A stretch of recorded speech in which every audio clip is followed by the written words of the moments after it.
What's up, everyone? Henry Fernandez here. Welcome to another podcast. All right, so we're going to talk about knock, knock, who's there? I'm quite sure you have heard that phrase before. You know, someone will visit your home, your office, or an environment where you dwell, and there's a knock on the door. You're not quite sure. Perhaps it's an invitation you gave, or someone unexpectedly will show up. And of course, the traditional, announcement is a knock.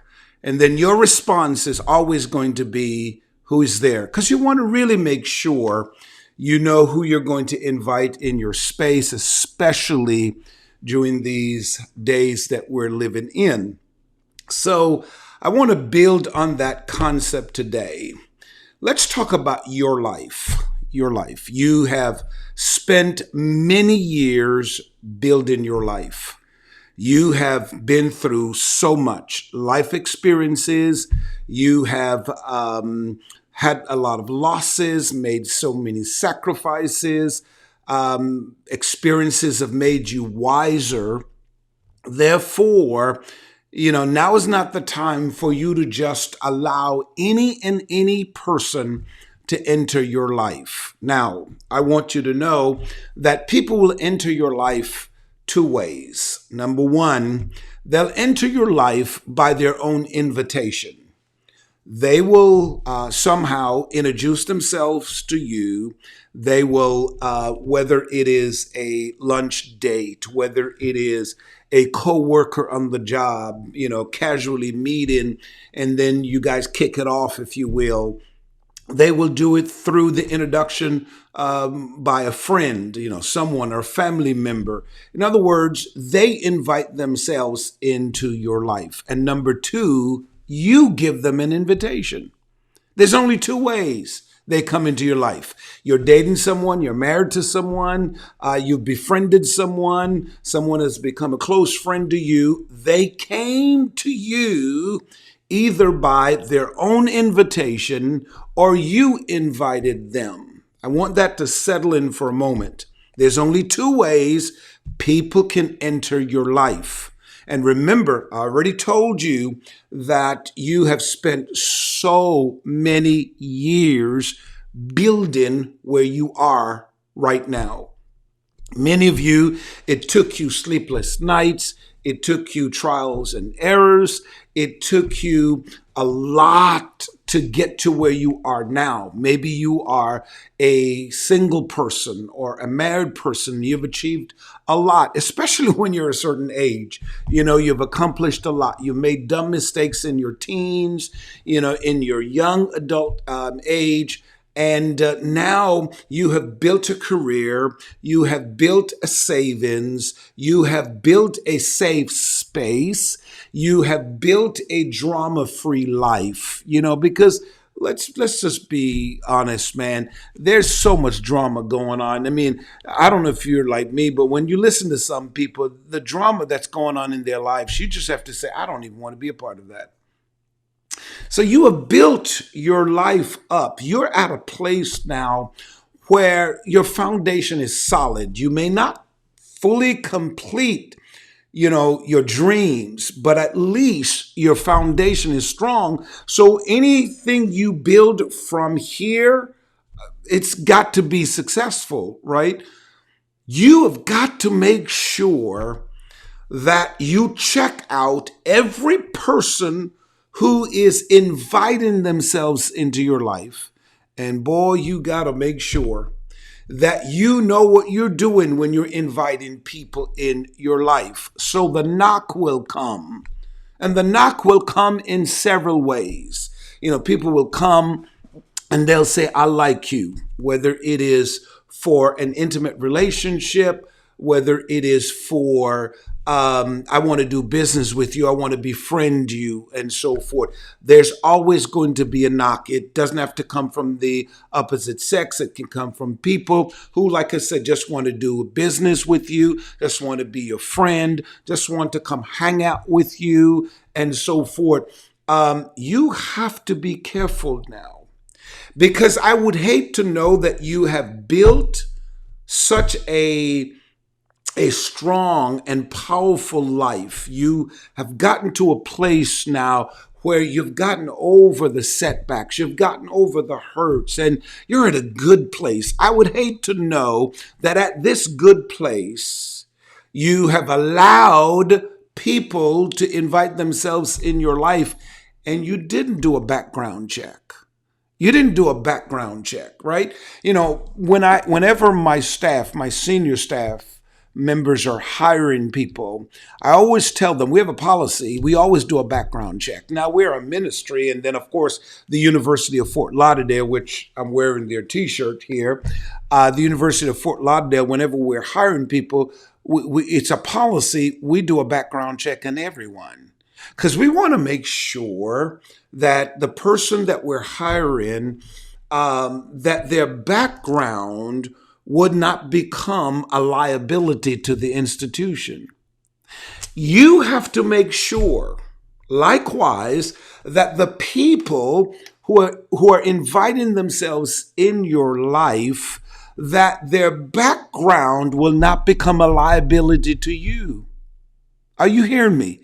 You got to make sure that if you're inviting them into your life or they're inviting themselves in your life, that you check them out. There's nothing wrong. Listen, if you start checking the person out, and I'll tell you in a minute how to check people out, right? If you're checking them out and people get offended or questioning why you're doing that, then there's something wrong with that, because if people are genuine, people are real, and they're not coming in your life with ulterior motives, if you check them out, they shouldn't be offended because there's nothing there that they have to hide. Hello. So you have to check them out. Now, how do you check out people when they come to you? Let's deal with just friends. Many of you women, you're watching, you're listening, and you've made some bad judgments, man. You've had some big falling out, with other people and so forth. You have to check. First of all, you have to check out the person's core value. What's the if you will, what's that person's core values? What do they believe? What do they stand for? The Bible says, how can two walk except they're in agreement? You see, if you can't fix that at the beginning, you're going to mess up your life. You don't want to allow people to come into your life who don't share your core values. Let's say you are a person, you rejoice when people are successful. You're a go-getter. You're there to motivate people. You're not a gossiper. You're loving. You're caring. You want to help people. Why would you bring someone into your life? Why would you allow them to have access to your life, the space that it took years to build, if they're full of gossip, drama, they are jealous over people, and they take up your time just being toxic? Why would you want to do that? And the signs are there. You can tell. The signs are there. You just want to hang around the person for a while. You can tell. This is what I tell guys. Sometimes guys will come and say, Bishop, how long does it take for me to date a girl to know she's the right one and to marry her and so forth? Because times have changed. And, I want to make sure I do it the right way. This is what I tell them all the time. I say, guys, take out the woman. Take her out. Take her to dinner. Take her to a movie. Go out with her. Listen, go out. Because when you go out with the person, and this is what I tell guys, be careful. Of course, keep a conversation going, but let her talk. Her talk, her attitude, her body language, everything will begin to tell you who you are interested in. Let her talk. Because after you see, if you just meet her today and next week, I'm so in love, and next month, and then in 3 months, you're ready to make a decision, you crazy. You are absolutely out of your mind. You need to go out. You need to find out. You need to take a minimum. I'm going to get myself in trouble now. I tell guys, you need a minimum of at least a year and a half. At least a year and a half. Watch this. Not to get married. A year and a half to at least have a basic understanding of the woman's personality. Now, if you don't go out with her, if all you do, you talk on the phone, and, occasionally you may meet up, that ain't going to cut it. You need to take a year and a half, go out, question, talk, find out when there's a heated conversation, bring up issues like, okay, what's your opinion about, and life happens, right? Like the other day, you had situations where Bill Gates, I think it was, he and his wife announced they're getting a divorce and all that kind of stuff. Okay, bring up conversations like that. Use everyday experiences and say, so what's your opinion on Bill Gates and his wife divorcing? Okay, and say, well, she may ask why you ask them. Just wanted to know. They got plenty of money and they've been married for so long. What do you think is the cause of it? And so forth. Because you're getting to understand the mindset of this woman, right? You're getting to understand the mindset. You need to ask her and say, hey, nowadays a lot of ladies, they're, goal oriented and so forth. Do you think it's still relevant for women to submit to a man? And what's your opinion of it? Because a lot of women freak out when they hear the word submit, because our society has painted this picture that submitting to someone is a form of slavery. It's a form of belittling yourself, when it's not. Well, according to what Scripture teaches, submission is yielding yourself to the will of someone else. That's all it is. And if we could learn that, just like you want your children to submit to you, your children have rights too, but your children in the construct of a mother, father, or parent's relationship, your children must submit to you. That's a part of it. Now, they can choose not to, but there are consequences to that. Right? But your children should submit. There's nothing wrong with that, right? You go on the job. If you have a supervisor, at the end of the day, you have to submit to your authorities. You have to submit to the law. You can't just go on the street and the sign says drive 55 miles an hour. You decide I want to go 80, right? You have to learn to submit.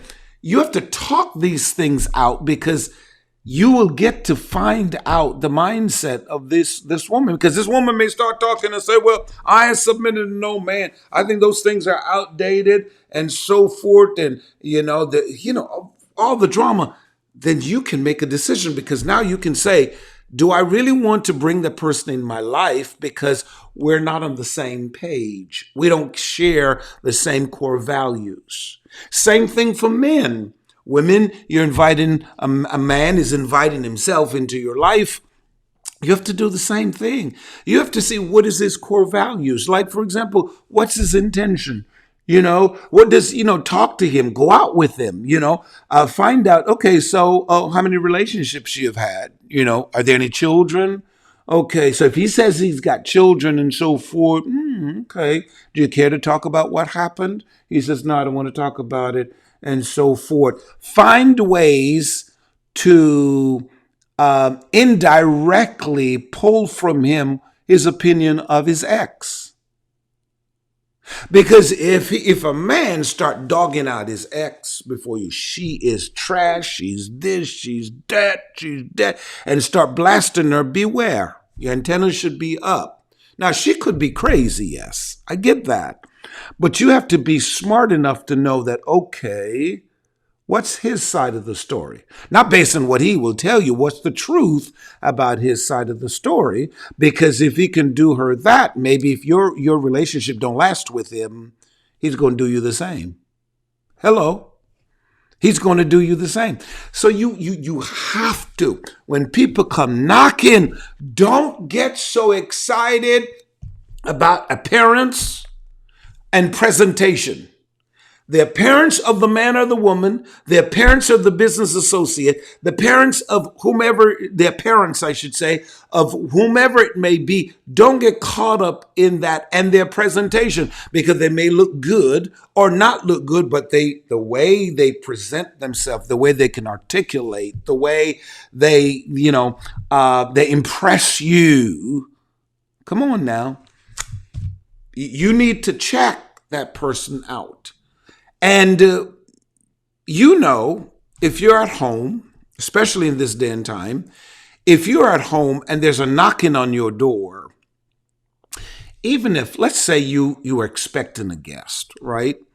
And there's a knocking on the door, right? You don't know who the person is. The first thing you do is you're going to look through that keyhole, or not the keyhole, but where you look through to identify, is that the person that you've invited? And even with that, you may have to ask, who's there? By voice recognition, it's the person. And then, you open the door, but you're cautious with that. That's how you should do it when it comes to people trying to enter your life. Because every day people are knocking to be in your life. Every day. Even if you're married, people are knocking every day to get into your life. It doesn't have to be, trying to be intimate with you. They want something from you. You have to take the time and ask God for the spirit of discernment to discern the motives of these people. Some of you are looking for friends, and you just want a good friend that you don't have to tell your business to, but somebody that you can hang with and say, this is your friend, and so forth. You got to be careful, because there are wolves who comes in sheep clothing. They'll come to you looking like they're fine, they're the best thing since sliced bread, as people use that phrase. But you got to check them out. And especially when you're not expecting, like when you're home, you're not expecting anybody. When they come knocking on the door, even if they speak, you say, who's there? And they say, it's me, John. It's me, Beverly. Then now your antennas got to go up. Well, who's Beverly? Who's John? You're going to do some investigation. You're going to ask. And if you don't know who they are, what do? Do you open the door, or do you keep that door locked? That's it. Think about it. You keep that door locked. Because if you don't know the person, you may say, some of you are too curious, man. And that's what's really messing up your life. You're so curious that people come, invite themselves into your life, and instead of you saying, wait a minute now, let me check this one out. Let me find out first. You just quickly open your door, open your life to them, and it's too late, because sometimes once that door is open, the amount of damages they can do before if you ever get the door closed. And some of you know what I'm talking about. You have opened the door to some person in your life. You never checked them out. You never prayed about it. And you never allow them to go through a season to prove themselves. I texted on Instagram recently a statement, and I believe the statement was, be careful of the people you let into your life, because it took you a long time to build where you are. So be careful. Let them earn it. I think I said that. Let them earn it. People must earn access into your life. And I'm talking about your inner circle. Ooh, that's good. They must earn it. I can't call you my best friend if I just, met you and we've just been talking for 3 years. You ain't no best friend. I'm sorry, you are not a best friend. Now, some of you think 6 months, all of a sudden, it's the best person since sliced bread. This is the person who, God sent, and they are your confidant and so forth. Wake up. Nobody can be that close to you and be that trustworthy in 6 months, not even 3 years. And I know it's probably shocking to you. And you go back and you check every person, listen to me carefully. If you brought people in your life and they got so close to you within 3 years, check out very few people. I'm not saying there isn't any. Very few of them remain loyal. Very few. You have to invest in long-term relationships. You have to. One of the relationships I've admired, and people have their own opinions and they talk crazy stuff. I don't even pay attention to that. But hopefully you get the gist of what I'm saying. One of the relationships, female relationships I've admired, and I'll tell you for the male side, is the relationship with Oprah Winfrey and Gail, her best friend. They've known each other before Oprah became popular, before she had money. It's not that she got money, Gail met her, and Gail wanted money and so forth. No, they were friends before. And when Oprah's career took off and so forth, Gail was there. And if you watch their relationship, because you have to understand, Oprah is so known, she's popular, a lot of money, and there's a lot of people who would try to take advantage of her, to sell her out. Think about this.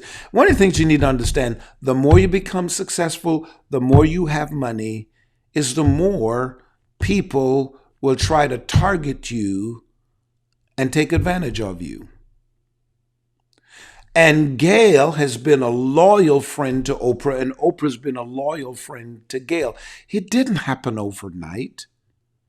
Because Oprah, I'm quite sure, and Gail is at the point where they're like, we've invested so much in each other. We'll be stupid to let anything come between us. Now, it doesn't mean, and they've said it doesn't mean they don't have disagreements. I'm quite sure they have disagreed. They're women with strong will. I'm quite sure they voiced their opinions, but they did so. But there's a barrier they will not cross, and that is we're not going to allow our differences to interfere with the relationship we have built. And if I had time, I'll talk about this, because many of you are building relationships with people who don't have thick skin, who are petty, who are childish, manipulators, narcissists. They are crazy, because when they don't get their way, they get mad, and now they throw the relationship on the table and throw it all away. Be careful of those people. When you invest your time into people, you should go through a fist fight. And no matter what, at the end of the fist fight, I don't like what you said, I didn't like what you do to me, but come on, let's go get a cup of coffee. That's it. And if you can't find those people to come into your life, don't let them come in. Don't let them come in. Because here's the thing. You're going to invest years of time and energy into them, and they will drop you like crazy. You don't want that. You want people who understand the meaning of loyalty. That's one of the things I am big on, loyalty. Loyalty doesn't mean that you are to, agree to dishonesty or agree to anything that is wrong. I'm not telling you to be loyal to somebody who, one, won't be loyal to you, and two, who want you to loyal to, things that are just, outrageous. What I'm talking about is having that person in your life that is strong enough, like Gail and Oprah. No matter what, we're going to make it. No matter what, our friendship is not a part of the negotiation of what we do. We will never have that to use it against each other. We're not going to do that, right? We need to commit ourselves to each other. And I've witnessed that. I've seen that. They have become friends. Two other individuals that I've noticed, and I like their relationships. There's no power issue and so forth with them. It's Dwayne Wade and LeBron James, right? Dwayne Wade, when he was playing, he was a household name here in Miami. LeBron James came, he played for Miami and so forth, and they were playing on the same team and so forth. Well, when James left and so forth, Dwayne was here. Of course, they played and, they had it out on the court. But at the end of the day, I want you to hear this. They're still friends. They played against each other, but they never let the losing of one of the games or the games in the series, they never allow all of that to interfere with their relationship. And that's the kind of person you want in your life. Those are the kinds of people you want in your life. People who can play the game with you, can compete with you in other stuff in a good way. I'm not saying compete with you to be jealous of you, but people who can compete with you and understand the business part of a relationship, but at the same time will never jeopardize the relationship or use the relationship as a bait to get the advantage. So I'm telling you, whatever you do from now on is not, you can't say you don't know now, because this podcast has equipped you. You need to check everybody out in your life. Who are you inviting in your life? Who are the friends? Who are the person you're thinking, I want to date? Who's the person you're inviting in your children's life? Simple things like that. Think about that. I don't care who it is. Who are these people you're inviting in your life? Because if you invite the wrong person, oh, Lord help you. You are in for a rude awakening. So be careful. Be careful. The next time there's a knock, and I'm talking about the next time someone is indirectly or directly inviting themselves into your life, always say who's there and take time to check them out. Don't rush nothing. You're in a relationship right now, don't rush nothing. You may say, well, because here's the problem with many people, especially in the body of Christ, we got to rush because we're so eager to have sexual relationships with people, right? Which we shouldn't, but we're eager to have these sexual relationships with these people. And we let our flesh drive the conversation. We let our flesh drive us because we're thinking, let's just hurry up and do this so we can have sex. All we're doing is legalizing the sex through marriage. And only to find out later, because you didn't know who the person was, now you're shocked. No, I'm telling you, it's much better to put it under subjection, your flesh under subjection, and say your future is more important than 5 minutes of pleasure, 10 minutes of pleasure, 30 minutes of pleasure. And if you can go 30 minutes, Lord help you.